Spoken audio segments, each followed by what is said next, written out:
Ev der bazara herike avajarı Amediye jiyan bi 100 salane li vê sûkê zindiye. Berê ev sûk cihê kirînê û cihê dîtina mirovan bû. Bi caran agir pêketiye lê car din ji xweliyê xwe zindî bûye. Îro piçekî bêdeng e lê hê jî gelek gotinên vê sûkê heye ku bibêje.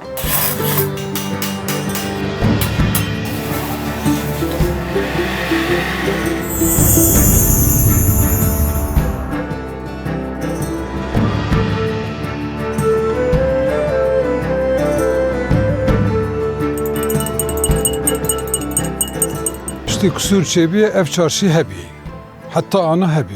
5 sal ez vî kêrkî. Kalê min, bavê min em. Sê quşağı.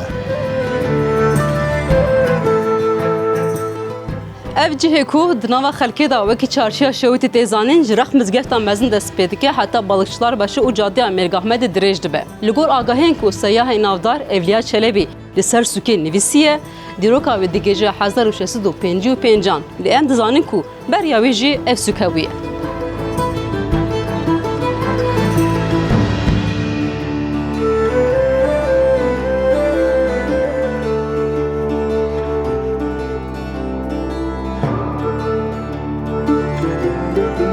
Wextê de ev der ne tenê bazarek bû. Di heman demê de dilê Mezopotamyayê li vir lê dida. Li her quncikek wê çandek û hunerek dijiya.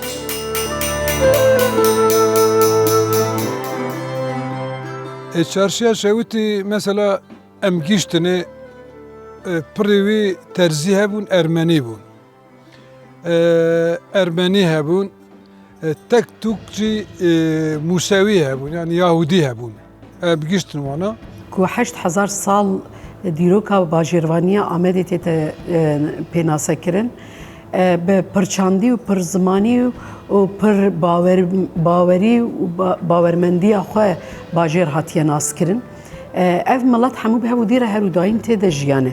Zamanê berê kalê min li bir e, bavê min li bir e, em son quşaq. Li bir giş Spayî pazarê, here jor Buğda pazarê, here jor Kömürcüler çarşıya.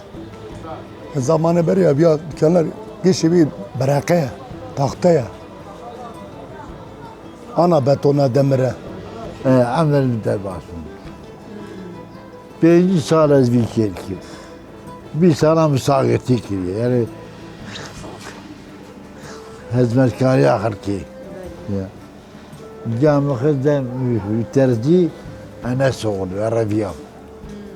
Lom istedem sen erkekten yüce Ereviyam. Ereviyam ez bab.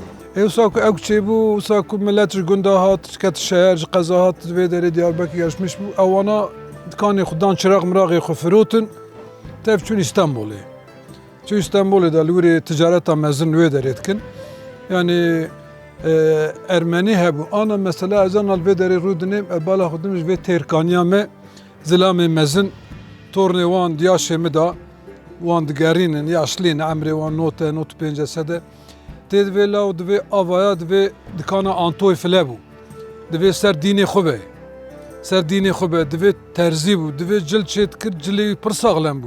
Gava ku Müslüman çin mizgeftê Mesîhî wan bi xwe weke adetekê di nav bajêr de gava esnafê cîranê wa biçûna îbadetê xwe bikirana wan paçikek ber devê deriyê dikanê xwe ve dikirin, dikanê xwe digirtin, kursiyek ji xwe re li pêşiya wê datanîn, danûstandin nedikirin heta cîranê wa ji îbadetê xwe ve digeriyan.